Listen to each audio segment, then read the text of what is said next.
Are you guys still seeing the slides? Yeah. Okay.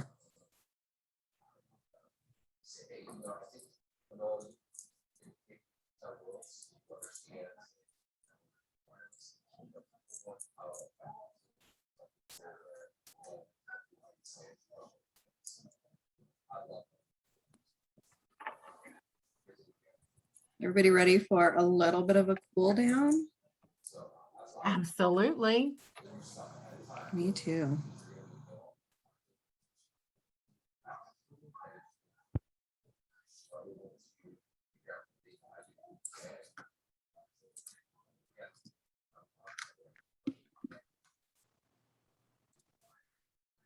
It seems like summer flew by. For me, anyway. Mm-hmm. Hey, but when you get my age, everything flies by. I'm there with you. Everything flies by.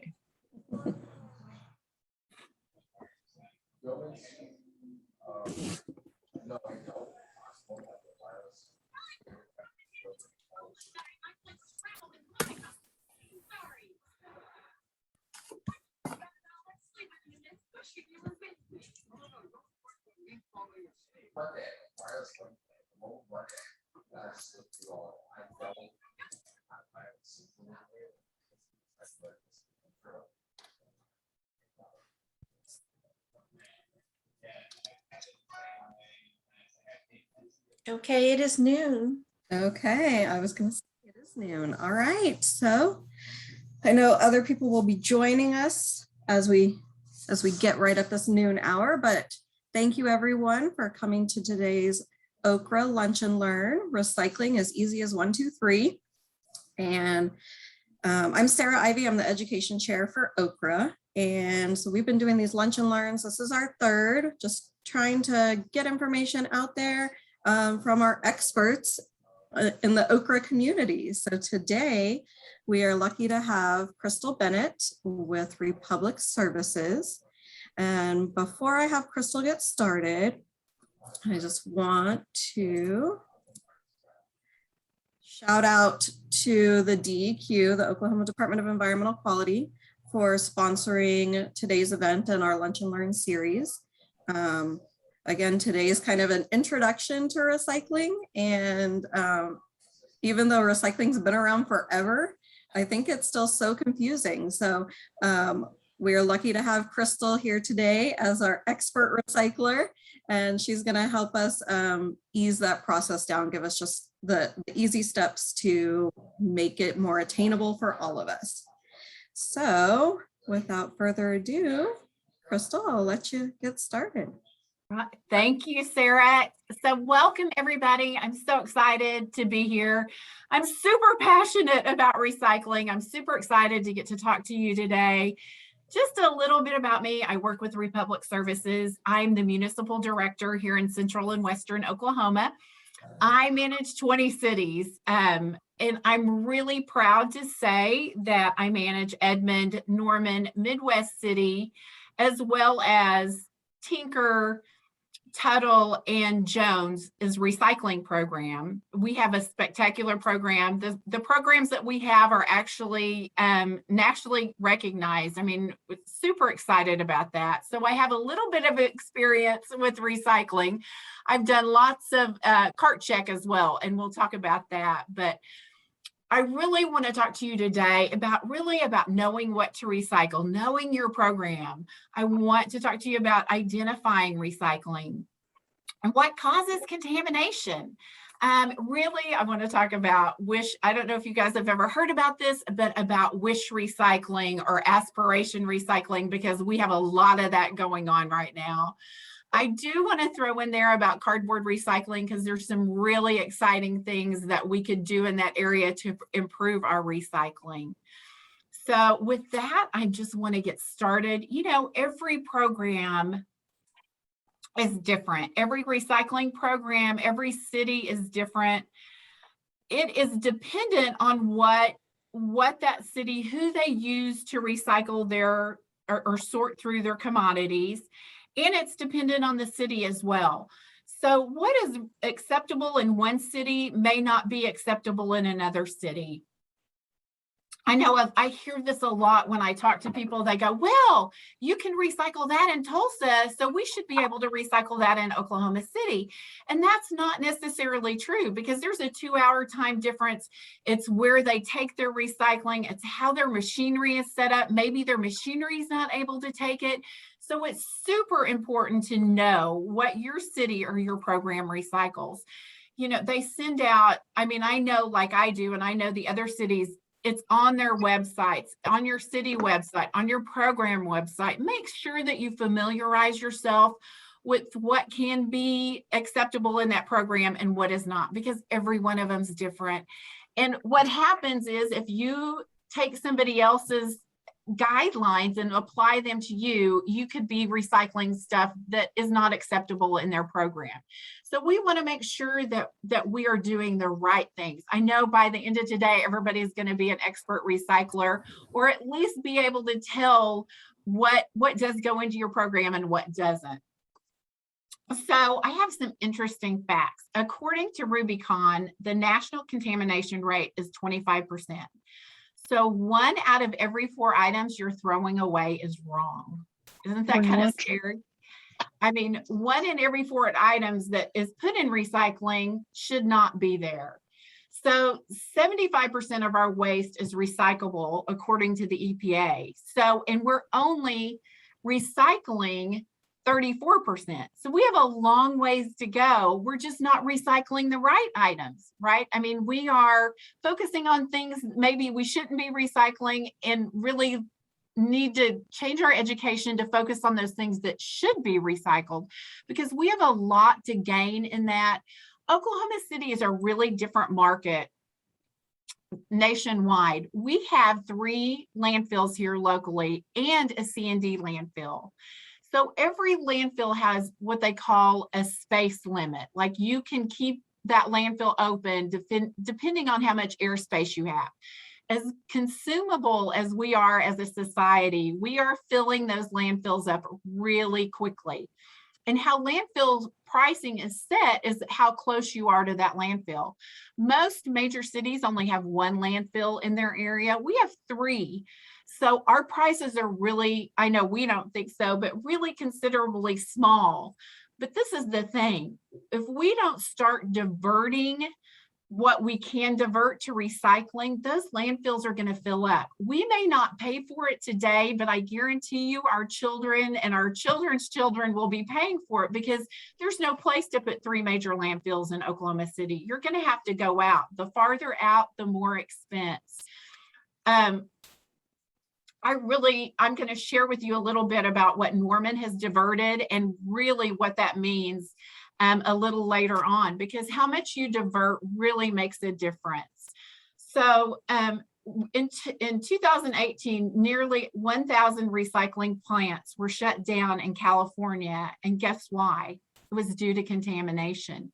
Because we know everything that we've been through. You know, we went through China sword when China shut down and things got really, really strict for us, and contamination was huge. I mean, we really had a lot of contamination, and the recycling facilities really had to crack down on that and say, okay, we're done. You've got to make sure that your streams are clean. So unfortunately, we don't want recycling plants to shut down. We want to make sure that we're recycling the right thing and making sure that we're making our programs long-term sustainable. So just an example, I'm going to go ahead and tell you about Norman, because I'm super proud of this. So Norman has a 91% participation rate, as well as Edmond does too, 91, 92. So it's not that people aren't participating, it's what they're putting in. So national average is 50%. So we're super pumped that Oklahomans want to recycle. They want to be able to benefit these programs and to keep them. So Norman diverted in 2020, they diverted 5,036 tons from the landfill. That saved 16,621 cubic yards of landfill space. That's a lot. So if we could even increase that, I mean, they're at 22% contamination. If we could increase that, that would be phenomenal. So what we want to talk about now is knowing what to throw, looking at your stuff, but now we want to be able to identify recycling. And I guarantee you there's a lot of people on here that are like, oh, Crystal, I know that. But sometimes we forget how important it is to look. I mean, we think we know, and I'm going to tell you, when we did a Norman audit in March, and what we did 8% of the community. So I got up, which I am not a morning person, but I got up every morning and I was out by 7 a.m. before the trucks went through, checking everybody's recycling. We would sticker it like if they were a super recycler, like if they were really doing things right. We would put a note on there if they'd almost gotten it right and what was wrong with their recycling, or if it was just completely contaminated. So being able to check all that, I'm going to tell you, I had to really check. It's sometimes it can be, you can have similar products that look like they are recyclable, but they're not. So my thing is, make sure that you check the labels, make sure that you look. And I think Sarah is going to put up our symbols to be able to know what to recycle. Oh, I should go back and say, this is across the board. Every program, these are things that we should be able to do. We should know what to throw. It should be empty, clean, and dry. And do not put your recycling in bags.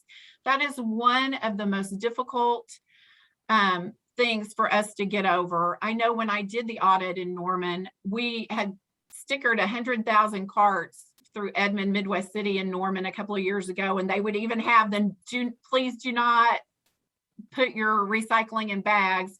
And that was one of the biggest contamination items, was they were still bagging their recyclers. So let me tell you, so when you have 30,000 homes like Norman has, and they bag their recycling, it gets put in the truck takes it to the recycling facility. Can you imagine 30,000 bags on a conveyor belt? And that conveyor belt's going so fast that the workers can't look down at it. They have to look up because you can pass out. It goes so fast. They do not have time to rip open your 30,000 recycling bags. That is exactly why that we don't put them in bags. So your recycling needs to be loose and in your container. One of the things is that is still one of the biggest recycling no-nos and one of the biggest contamination rates, because what happens is you get those bags caught up in the machinery and it clogs, and it takes downtime to shut it down, to clean it out. Plus that recycling bags, they get caught in good recycling and end up being thrown away. So just really something to keep in mind. So we're going to go back and talk about identifying recycling and the symbols that we use. So make sure every program is different. So make sure you know what symbols your program is.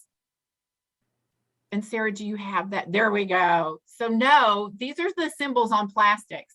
So know which ones your programs takes and which ones that are not acceptable. I will tell you, styrofoam is not acceptable, even though it has the little symbol on there, number 6. Make sure that you don't put styrofoam unless you know for sure, because most of them do not take it. So another little test I like to do, people always say, well, how do I know? Like if my cup I have a cup, if you can scrape on one of your cups, people like to say coffee cups are recyclable. If you can scrape and something comes off on your fingernail, that means it's wax coated. And it means that it's usually not acceptable. If it doesn't have the symbol on it and you can't tell, anything with a coating usually has to be melted off. So kind of avoid that. But like I said, know your labels, look for the labels on everything that you do. So now we're going to go to what causes contamination.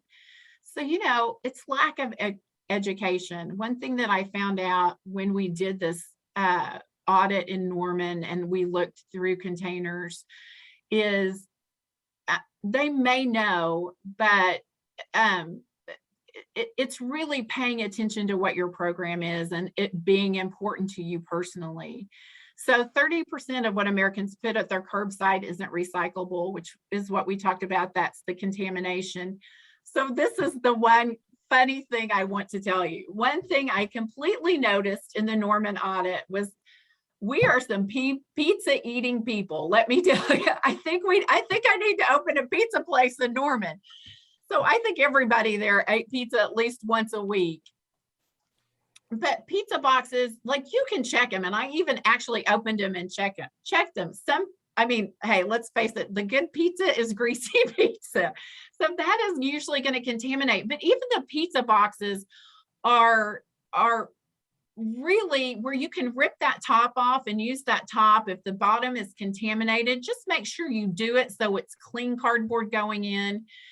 If it's not, don't put it in the recycle. Make sure that you're not putting greasy, contaminated cardboard. Wet cardboard is not good. Let's move to the next one. Clothing, it does not go in your curbside recycling. I know Ellen and I were talking yesterday, like there are a ton of places that have those boxes out that say donate clothing. Take them there, take them to Goodwill, but it does not belong in your curbside recycling program. And I know you guys are going to think this is funny that diapers are on here, but I cannot tell you how many diapers and how many dirty napkins that people would use, like paper towels and dirty napkins, I saw in the curbside recycling program. Anytime any waste products from your bathroom or your dirty paper towels do not belong in recycling.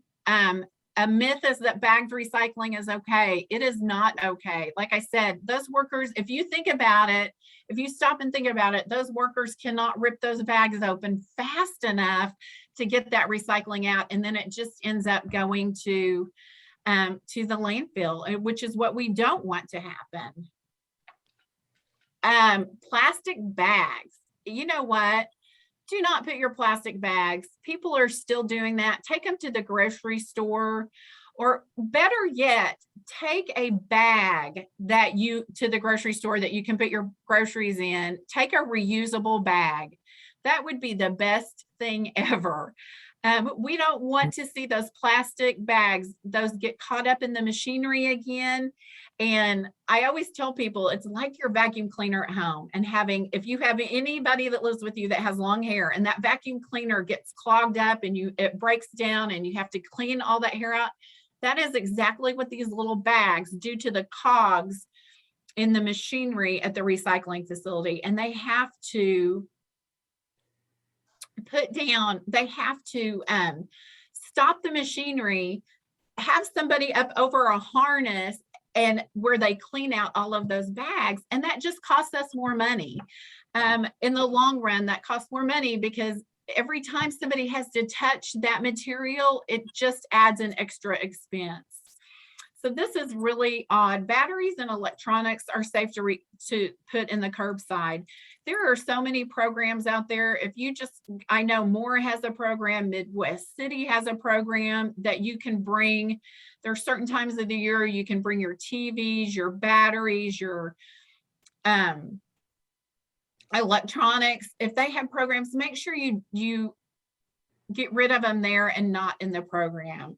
So a lot of people, I opened a lot of contaminated cardboard this last summer, people just leaving it out before they put it in the recycling bin where it was molded and messed up.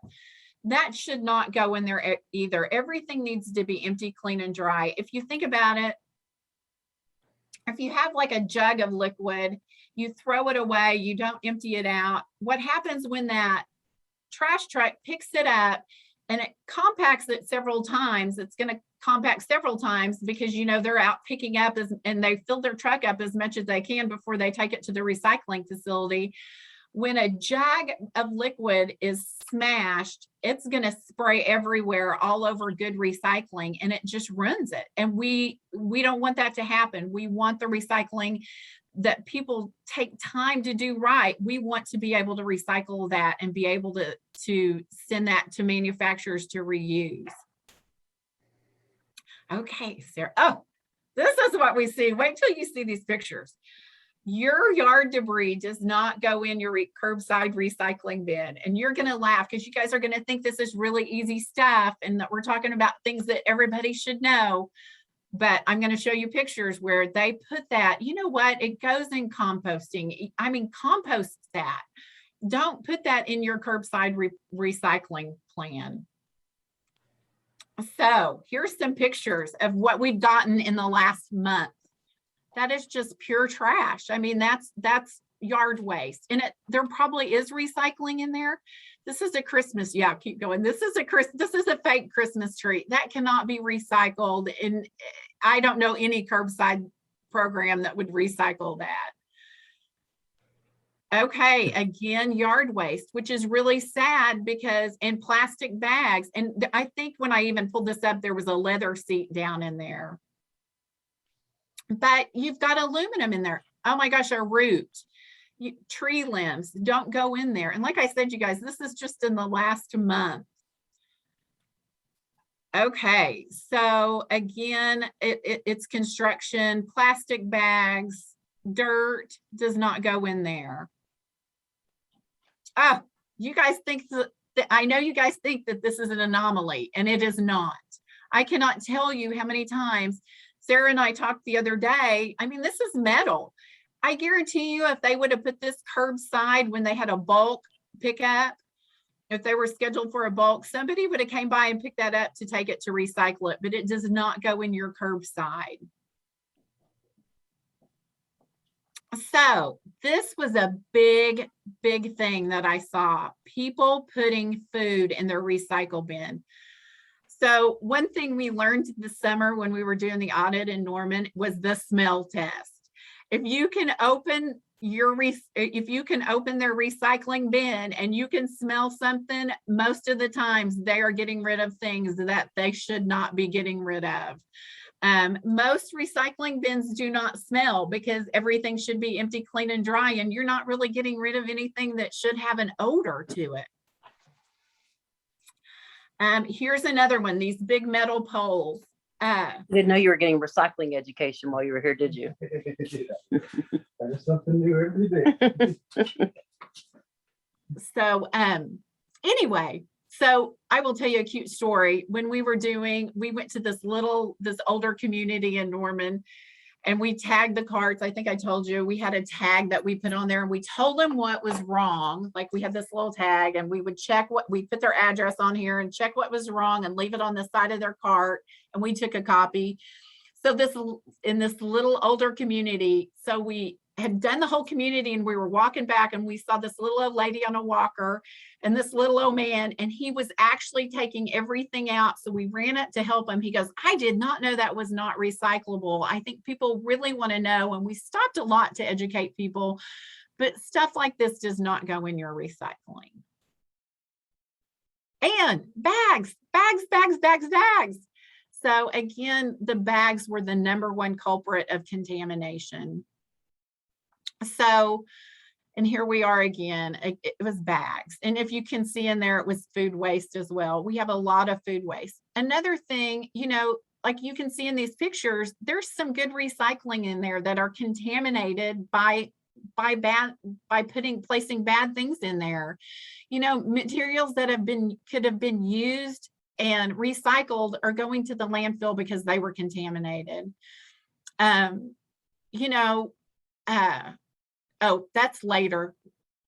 You probably want to back up. There we go. Okay, so does anybody wish recycle? So I don't know if you know what we mean by wish recycling or aspiration recycling is when you hope that it's recyclable and it's not. You know, I really want to talk to you about the cost of wish recycling, which is huge. When we talk about contamination, and contamination goes to, you know, all the things that we just saw in there. So what happens is you're paying, at your program, you're paying to have somebody haul your stuff to, and this is a curbside program, to the sorting facility, the recovery facility. They have to hand sort through all that. So you're already paying for that. But when it's trash and it has to be taken out, placed in something else, then taken to and put into something, a compactor or something that can then, the trash to then be hauled to the landfill, you're looking at your costs rising, and we're saying 1 in 4 items are being taken to the landfill. So if we could put what's right in there and take out that cost, and you're going, well, I don't see that cost. That cost doesn't affect me. Like, if you have to do it, you're the provider. If you have to do it, that's not true, because what happens, you may have a price right now, but what happens when your programs come back up for, you know, to be rebid, or companies are looking at them, they're looking at your contamination rate. That is a huge price. I mean, that costs. So that cost will then be rolled to the consumer. Anything that we can do to make sure that these programs are long-term sustainable, that's what we need to do. You know, we saw that metal thing in one of the things. A lot of that metal will get caught up. It damages the machinery. It causes problems. It causes slowdowns and breakdowns.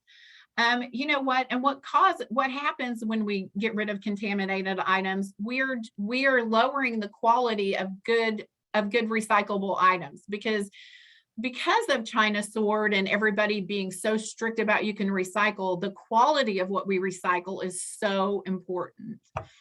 So, you know, recycling companies are just trying to struggle to recoup these costs and make sure that recycling for municipalities and for programs stay positive.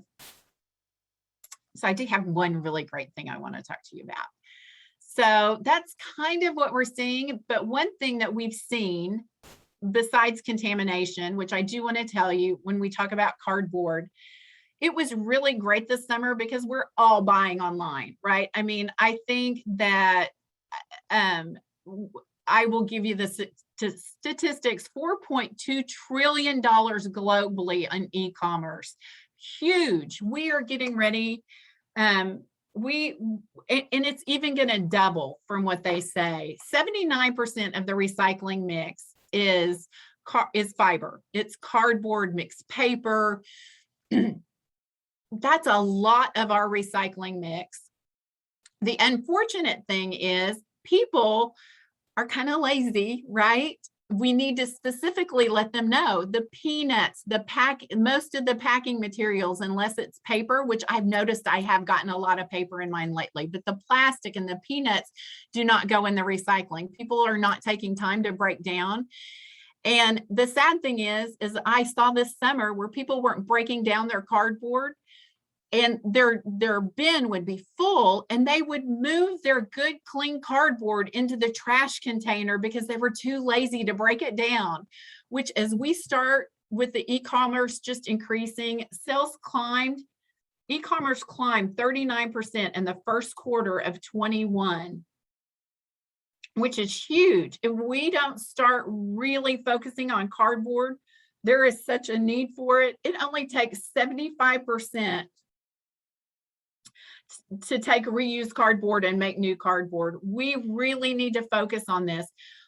Our cardboard is what we're recycling compared to how our online sales are rising is killing us. We are not recycling as much as we should be at all.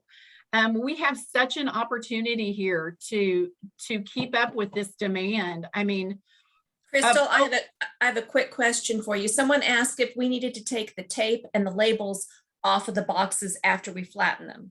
Nope, you do not. And that could be, we do not. You know, that could be different for somebody else, but here we absolutely do not. I mean, the best thing is to break them down now, because over 90% of the products that are shipped here on e-commerce are in corrugated boxes, which is that's great. That's over 400, we're looking at over 400 billion square feet of cardboard. If we really focused on getting that recycled, that would be a huge thing if we could get that over to people. Just to give you an example, 1 ton of recycled cardboard is 46 gallons of oil. That's what that's what it saves. So it's huge. I mean, if we could really get that message across. So I want to talk to you really quickly about some needle movers. Some needle movers are knowing what to recycle. Don't put your stuff in plastic bags. Educate, educate, educate. And make sure that you're recycling cardboard and really kind of getting the word out there to recycle. So with that being said, I'll just kind of wrap it up. I tried to stay within 30 minutes in case you guys have any questions. Yes, we've had questions coming in already, Crystal, quite a few actually. And hopefully if I can't answer them, somebody can. Yeah, so I think the one most relevant to your most recent was wine boxes. So should you break down wine boxes or anything special as far as wine boxes go? You should break, and especially if they're not contaminated, but you should break down every box.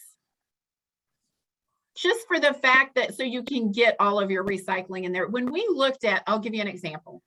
When we looked at super recyclers in Norman, we looked for several things. Empty, clean, and dry. We looked that their cardboard was broken down. That way that they could get more in it. And I will tell you, and we made sure that all the items were. But the super recyclers, we always would look, when we looked at the super recyclers, we just happened to be there in the city of Norman. Their recycling day coincides with their trash day. So our super recyclers were really, you could tell that they really paid attention to what they were purchasing, that they purchased recyclable items, right? And that they broke down, if they had a pizza box, it was the lid in there, or their pizza box was clean. I mean, they were really good recyclers all around. When we looked in their trash, they didn't have as much trash because you knew that they were buying items that were recyclable. So that's the good thing. Okay, it looks like Rochelle has her hand raised. Rochelle, would you like to unmute and ask your question?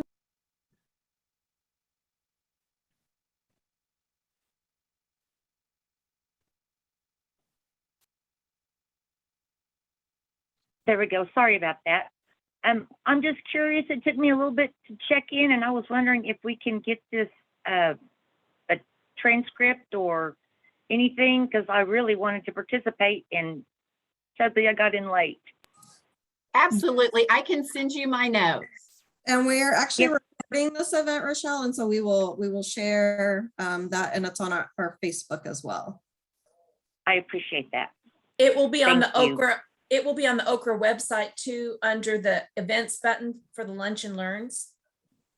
Perfect. Thank And you so much. I'll type the address in the chats. And I Crystal, appreciate it. another question. I know we had the question about the tape and labels on cardboard. We also had a question about caps.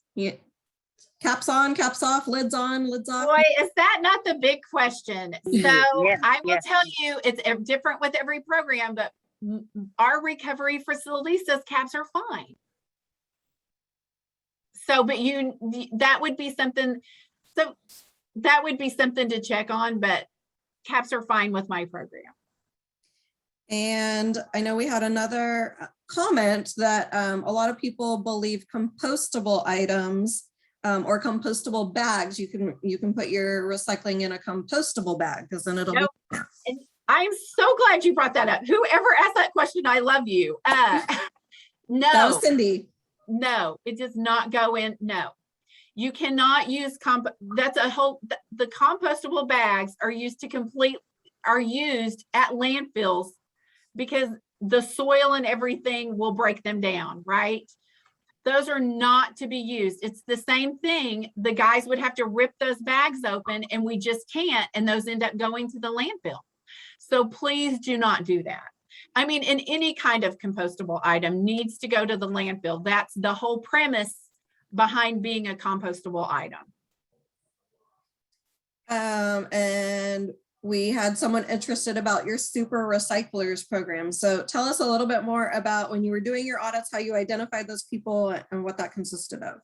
So super interesting. Unfortunately, like I said, we did 8%. I'm not a morning person, so I got out there every morning except for 2 days in the month of March and checked carts and was accosted a few times, but hey, that's okay. People are really protective over their trash and recycling. But we partnered with the city of Norman, to do a recycling program. And really what we want to do is just make people aware. It's part of our education program with Republic. We have over 200 pieces of collateral that we can send out. We're really just trying to make people aware of what's recyclable and what's not. And it was an education piece. I gave away $10,000 worth of prizes in the month of March in the city of Norman. Based on being a super recycler. So we went to businesses in Norman. We purchased gift cards from local people. We really tried to get people that were not big chains, but were local to Norman. And we went and checked carts. And like I said, we had 3 tags. We had one that says you're a super recycler, keep up the good work. And we would tag their cart. It would be empty, clean, and dry, only acceptable recycling items with our program. And their cardboard broken down. If you got the, hey, you're almost there, good job, but not quite, we would tell them what was in the cart that wasn't acceptable. If it was completely bad, like full of grass, we would say, hey, you've got to get this cleaned out. We can't empty this, right? Because we didn't want to empty all of that contamination into our good recycling. So we did that for a whole month. I mailed out the gift cards myself to the residents. We actually had one person that got a Yeti cooler, and everybody else got a $25 gift card to a local place that we deemed was a super recycler. It was a great program. I would highly suggest anybody that is involved with a recycling program, your council people especially, they don't know what's being thrown away. I know we talk about always wanting to get more recycling, and which is great. We always want to be able to change. You know, this is the thing. Recycling is a commodity market, right? Like cardboard is tied to the economy. The plastics are tied to the economy. The really difficult thing is people don't want to change. We like programs to be the same. And with recycling, that's just not an effective way, especially for municipalities to keep it viable for their community. Unfortunately, you do have to change with those programs. One of the things is that we looked for people that, like I said, recycled. We actually went back. We wanted to know, we did it for a whole month. So in the city of Norman, it's an every other week program. And we actually went back to a couple of houses that put the wrong things in to see if our education would change them. Unfortunately, it didn't sometime. And one of the causes is that, and I don't know how you ever get over this, but the recycling cart is usually cheaper to get an additional recycling cart versus a trash cart. And some people would just use it as the trash can. And we would talk to them and they'd be like, oh, we had a big party this weekend, we just needed it. Well, that hurts the recycling program. Like using the cart that way is not a productive way to do it. I will tell you that I know the city of Tulsa, I really love their programs. The city of Tulsa and the city of Stillwater have people that actually monitor the carts. I don't think they have a third strike and you're out because somebody monitors it. And I don't think the people here just have really gotten how important recycling is. And with those things, I don't think that people have been kicked out of the program, but just for the fact that if they do put something wrong in there, that they get a notice and they're warned that they could be kicked out of the program is a huge deterrent for them to put in unrecycling or unrecyclable items. It looks like Rochelle has another question for you, Crystal. Go ahead, Rochelle. Yes, ma'am. Regarding the caps on, caps off, if we have glass jars with metal lids, is that a cap on? So I do not do glass in my recycling program. So I will tell you that I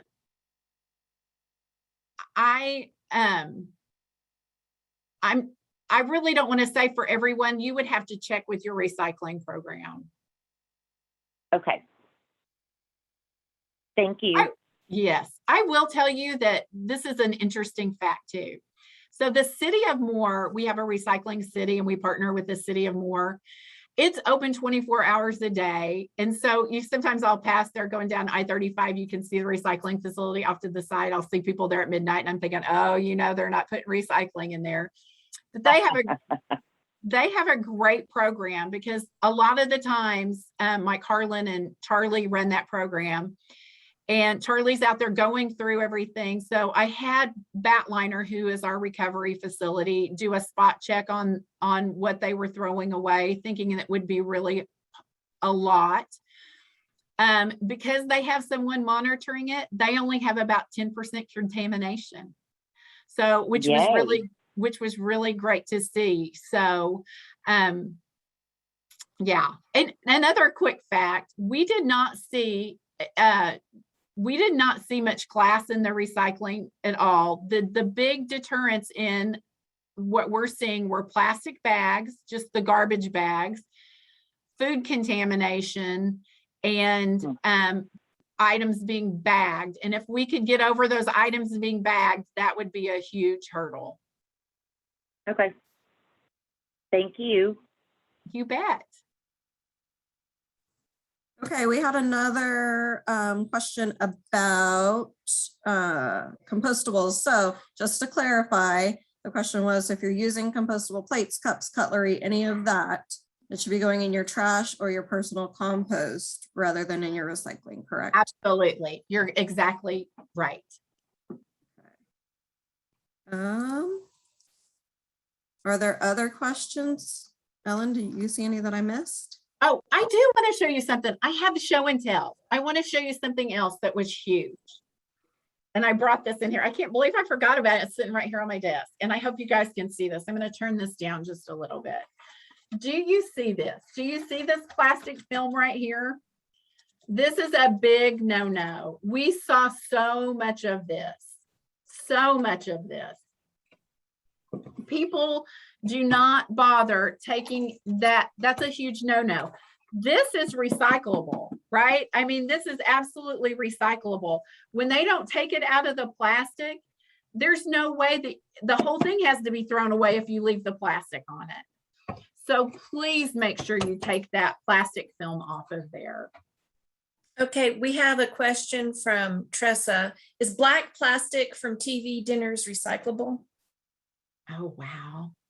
Well, I would love to say, I have not had a TV dinner in 40 years, so I don't know. I don't know what black plastic it is, but are you talking about the tray? Okay, so you would have to look on the tray, Teresa, and see, because the tray should have a number on it. It should be able to tell you, but it would absolutely have to be cleaned out. And like I said, I wish I was familiar with it, but I'm not. They're not really TV dinners anymore, Crystal, like when you and I were growing up that our mom would throw in the ovens or the boiler bags. But That's a lot of them are steamables, and they'll come in a bowl with slots in a bowl, and then you dump it in and mix it up. And you should be able to look on the bottom, and I know you guys cannot see this, but it's that little diamond on the bottom, right? that you look and you see what number and you make sure that that correlates with what's acceptable with your program. But yeah, Ellen, I'm thinking about the Hungry Man TV dinners that we had, the Salisbury steak that we had back in the day. So I knew what you were thinking of. I did. So Crystal, I know one of the questions I get a lot is how clean is clean? Like, do I need to soap and water? Especially for like a beverage container. If I've got a bottle of Coke and I finish it, do I need to rinse it? right. So, you know, it does say rinse. I will tell you, when you empty out, if you drink a drink like I drink a drink, I get every drop out of it anyway. So I think what they mean by empty, clean, and dry, especially something like this, like you have your Lysol, make sure I rinse mine out, right? I always, especially if it's something like this, I just make sure I don't use a ton of water. I don't use soap. I just lightly rinse it out and put it in my recycling, right? So I think the big thing are, like, we saw a lot of peanut butter jars that were half full, that were still greasy and still had peanut butter in them. I don't know how anybody could think that was recyclable, or I see it mostly in ketchup and peanut butter, right? I mean, things like that. That's odd. Yeah. I mean, people don't get all their ketchup out, or like when you have all that residue in there, if you just put some water in there and shake it out, it usually all comes out the first time. So yeah, so it doesn't have to be sparkling clean is my point. But if you make due diligence to try to get most of the food residue off of there, that would be great. Absolutely, because you don't want it contaminating good products. So absolutely. Right. No chunks or clumps. Yeah, exactly. Crystal, you Okay. have a question. Does Republic just recycle number 1 and number 2 plastics? Yes, that is what we recycle. And so typically your number ones, for those of you that don't know, are going to be your clear plastic, like your soda bottles, your water bottles, that type of stuff. Sometimes the like strawberry containers, those kinds of things are ones a lot.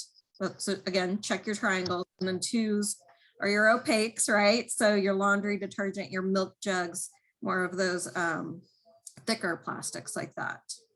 So I see a one I want to address on there. I think it was Marcy that said, so there are contact containers. I don't know specifically about a lot of items, but I will tell you, if it does not have a number on it, please don't throw it in the recycling, because that's, again, wish recycling, right? So if you don't know, if you don't know for sure if it's recyclable, then please don't put it in there. Like I said, because everybody else has a product that they're wondering, and if they don't know for sure, then that's where we get into a problem, right? That's where it adds up that our contamination rate goes up. Yeah, there's another one here, Crystal, about mixed plastics like toothbrushes. And is there a place for that? I would say no. Maybe you could reuse that toothbrush. I reuse my toothbrushes, right?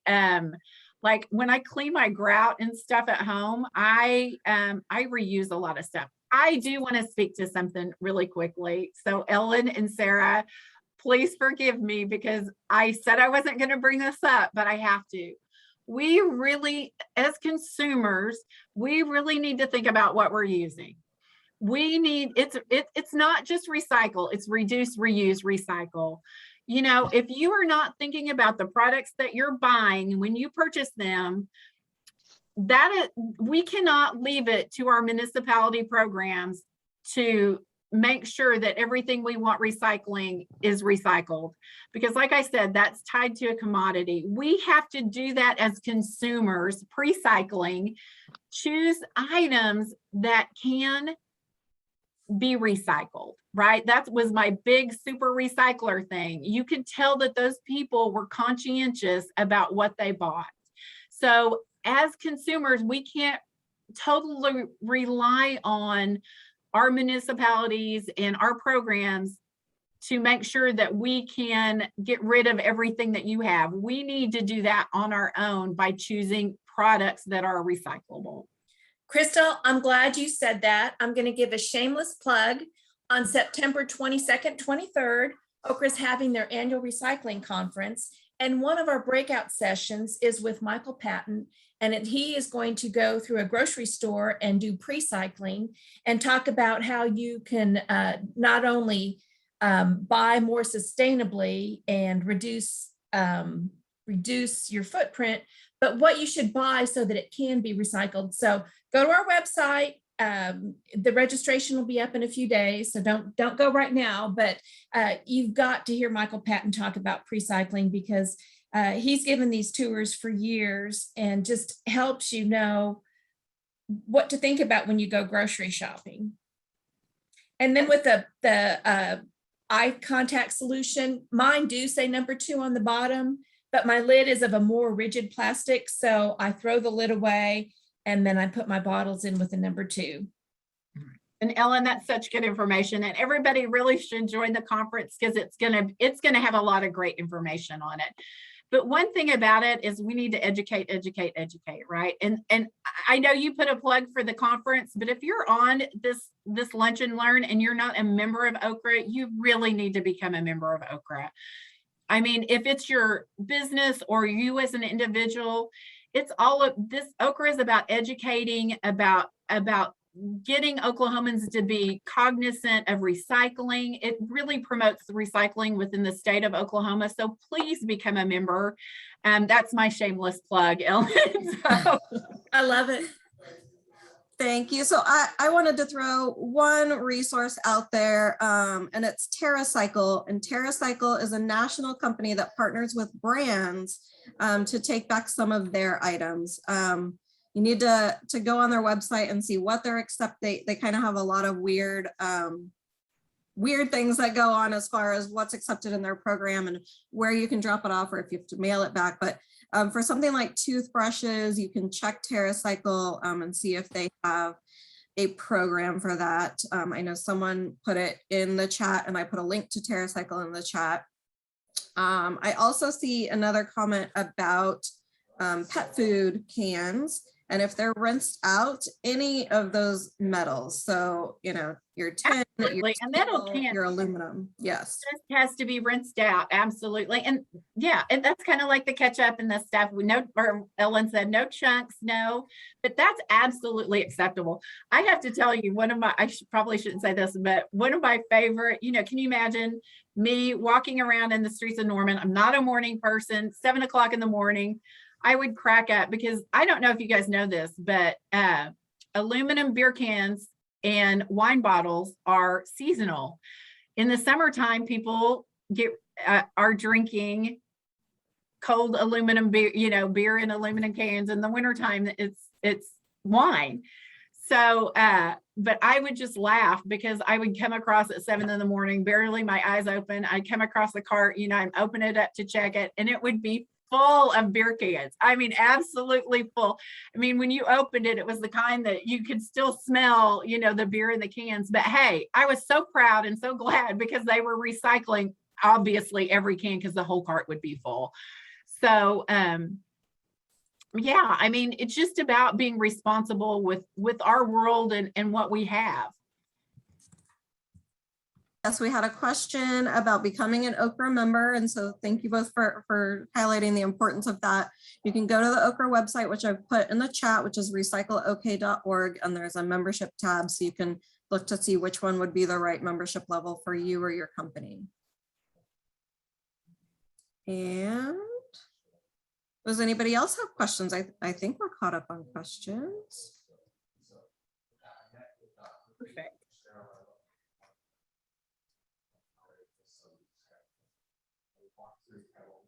No more. Well, I really appreciate everybody joining today, learning a little bit more about recycling. I pray everybody can be an expert recycler now. It is really something that we can make a change in here in Oklahoma.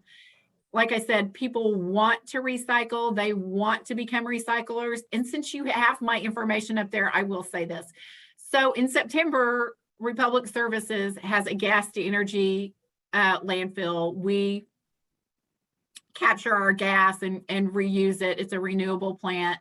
We will have an open house in September 17th. I invite anybody that's on here if you're interested in touring it. So please reach out to me. I'm happy to host you. It will be a very educational day. It's interesting. There will also be tours of the landfill as well. So if you're interested, please reach out to me. I would be happy to have you join me. So I think that's all I have. And we have about 7 minutes left. Yeah, I haven't seen any other questions pop up, but if anybody has one in these last few minutes, feel free. So there's Crystal's information. I'll put that in the chat here in just a second, but I also wanted to say again, thank you to the Oklahoma Department of Environmental Quality for being one of our sponsors today and making this event possible. And here's the Okra website. Again, we want to invite you to become a member. We keep our membership fees low on purpose so that we can have as many people participating and gathering information and passing on good information to people in Oklahoma so we can all become better recycling experts and have better recycling rates here in our state. So I will put that information in the chat with Crystal's address. Ellen, do you have anything else you would like to add? Thank you, everybody, for coming, and feel free to visit with your family members about how to recycle right and kindly to your neighbors. So word of mouth helps make the change. Perfect. No chunks and hunks. That's No what I chunks said. and hunks.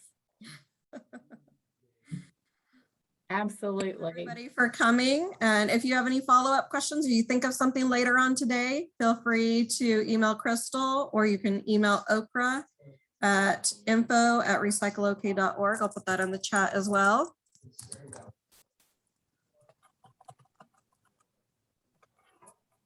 Okay, well then I'm going to say going once, going twice. I'm going to thank everybody for coming, and I'm going to end this session. Everyone have a great day and a good weekend. Thank you. Bye-bye.